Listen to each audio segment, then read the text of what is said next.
Chernobyl was the worst nuclear disaster in human history. But the explosion everyone remembers was not the one that could have ended Eastern Europe. This is the story of two events. The first lasted about 3 seconds in a control room, when a safety test went wrong in a way the men running it did not understand and were never told was possible.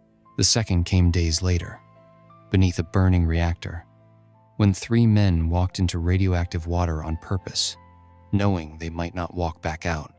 On April 26, 1986, Reactor 4 at the Chernobyl nuclear power plant in Soviet Ukraine exploded. 31 people died in the immediate aftermath, and the radiation released was several greater than what Hiroshima and Nagasaki produced combined. What almost happened next was worse. A second explosion, larger than the first. One that the people closest to it believed could devastate a large part of the continent. This video covers both. What actually happened in those 3 seconds, why the reactor did the opposite of what its operators commanded, and what 3 volunteers did about it when stopping the disaster meant volunteering to die. The disaster did not begin with an explosion. It began with a safety test. Reactor 4 had been scheduled for a routine shutdown on April 25, 1986. Before powering it down, the engineers planned to run an experiment they had attempted once before, the previous year, with results that came back inconclusive. What they wanted to answer was practical. If the plant lost outside power, would the spinning momentum of the turbine generate enough electricity to run the emergency cooling pumps? During the gap before the backup generators kicked in, that gap ran less than a minute, and the test was meant to prove the reactor could survive it. What made the test dangerous was not the idea. It was the timing and the people left to carry it out. The experiment was supposed to run during the day shift, with a team that had been briefed and prepared for it. At 2 in the afternoon, the Kyiv power grid asked Chernobyl to keep generating because the electricity was needed for the evening peak, and the test slipped back by 10 hours. By the time it resumed, the experienced day crew had gone home, and the job fell to a night shift that had not been properly instructed on what they were about to do. The shift was supervised by Deputy Chief Engineer Anatoly Dyatlov, who pushed forward with the test despite the changed conditions. To run the test, the operators began lowering the reactor's power, and as part of the preparation, the emergency core cooling system was switched off. Around 28 minutes past midnight, during a transfer between control systems, the power didn't just drop. It collapsed, falling far below the level at which an 𝐟𝐵𝐺 reactor stays stable. That's where the physics turned against them. At low power, the reactor had been producing a fission byproduct called xenon-135, a substance that absorbs neutrons and chokes the reaction further. The more the power fell, the more the xenon built up, and the harder it became to bring the power back. The operators responded the only way they knew how. They pulled out control rods, far more than the rules allowed, trying to coax a dying reaction back to life. And nobody had told them that what they were doing was walking the reactor toward a state from which it could not be safely stopped.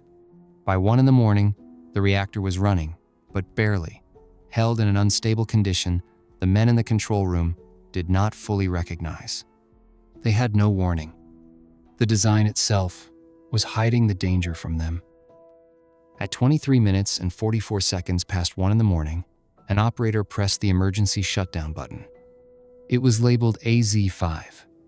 Pressing it was supposed to be the safest possible action, the command that drives every control rod into the core and kills the reaction completely. In any properly designed reactor, that button ends the danger. At Chernobyl, it started it. The 𝐟𝐵𝐺 reactor carried a flaw buried in its control rods, and almost no one operating it knew the flaw existed. The rods were tipped with graphite, and graphite does not slow a nuclear reaction. It accelerates it. In the first moment after AZ5 was pressed, as the rods began their descent, the graphite tips entered the core first, and instead of shutting the reaction down, they briefly made it stronger. In a reactor already trapped in an unstable state, That was the difference between stopping and detonating. The power didn't rise.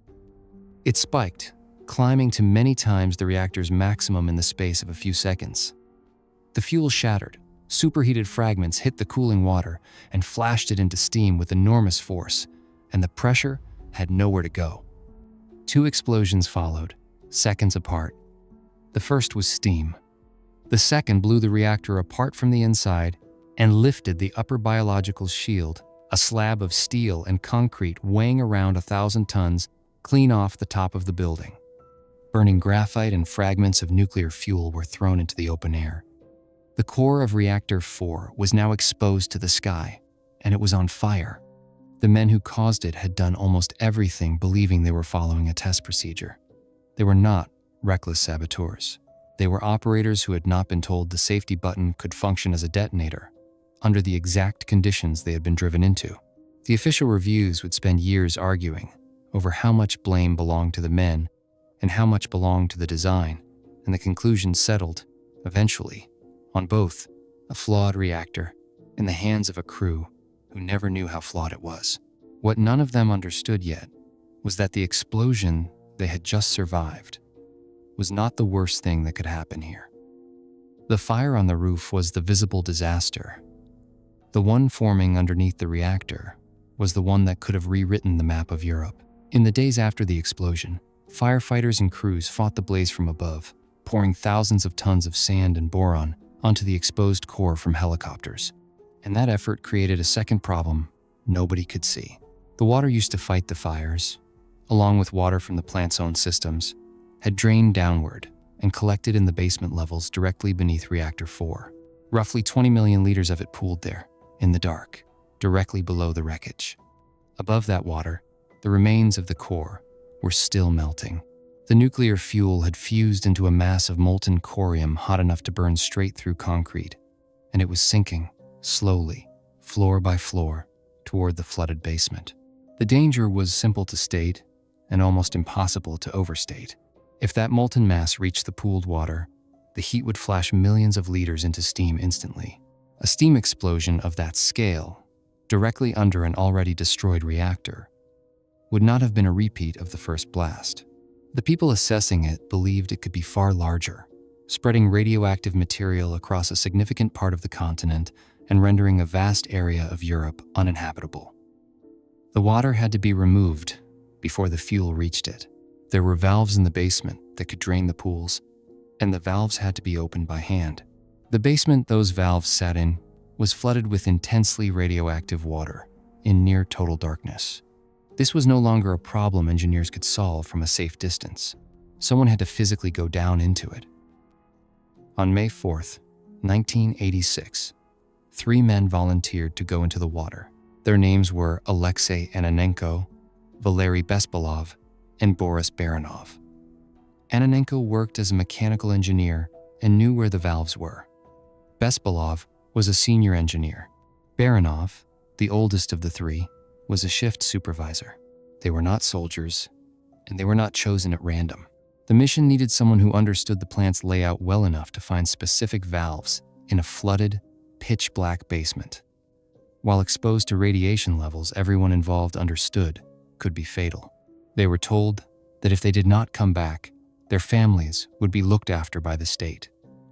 That sentence tells you exactly how the people organizing this mission rated their chances. Equipped with wetsuits, respirators, flashlights, and dosimeters, the 3 of them went down into the basement. The flashlights failed at points, leaving them moving through radioactive water in the dark, feeling along pipes by hand, and Ananenko's knowledge of the system was what carried them. They located the pipeline that led to the drainage valves, and they turned them open. The water began to rush out, and over the following day, the pooled water drained away from beneath the reactor. The second explosion never happened. The molten core, when it eventually descended, found no water waiting to flash into steam.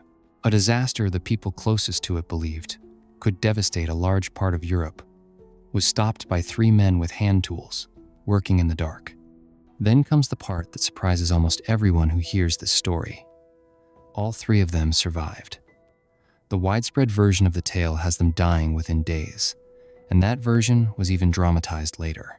The reality is that water is an effective absorber of radiation, and the conditions, while extraordinarily dangerous, were survivable. Boris Baranov lived nearly 20 more years and died of a heart attack in 2005.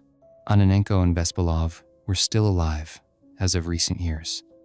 In 2018, all three were formally recognized for their courage, Baranov posthumously, and they were later given the title Hero of Ukraine. Years afterward, Ananenko was asked whether he had been frightened going down there. He said there had been no fear. The way he explained it, he had been given an assignment, and he could not refuse it, because it was his job. That is, in its own quiet way, one of the more remarkable sentences to come out of the entire disaster. The first explosion lasted seconds. The consequences are still being measured. 31 people died in the immediate aftermath, 2 on the night itself, 28 more within weeks from acute radiation exposure. The cleanup eventually pulled in more than 500,000 liquidators, and the response cost the Soviet state somewhere around 18 billion rubles. The Chernobyl exclusion zone, a circle roughly 30 kilometers across, still exists. People do not live there. They have not for 40 years. The Soviet response to the disaster told its own story. Pripyat, the city built for the plant's workers, was not evacuated for around 36 hours. The wider world only learned the scale of what had happened when radiation alarms went off at a nuclear plant in Sweden, over 1,000 kilometers away, and Swedish scientists traced the contamination back to the Soviet Union. Only then did Moscow admit an accident had occurred. Soviet scientist Valery Legasov, who led the investigation and later presented the findings to the International Atomic Energy Agency in Vienna, would become one of the disaster's most important voices before his own tragic death by suicide on the 2nd anniversary of the explosion.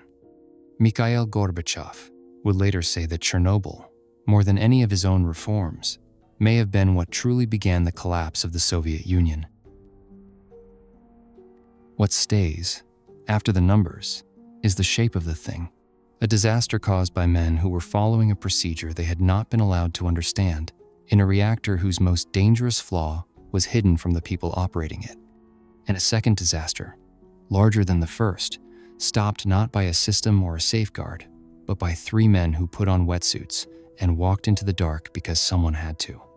Ananenko said there had been no fear, only an assignment he could not refuse.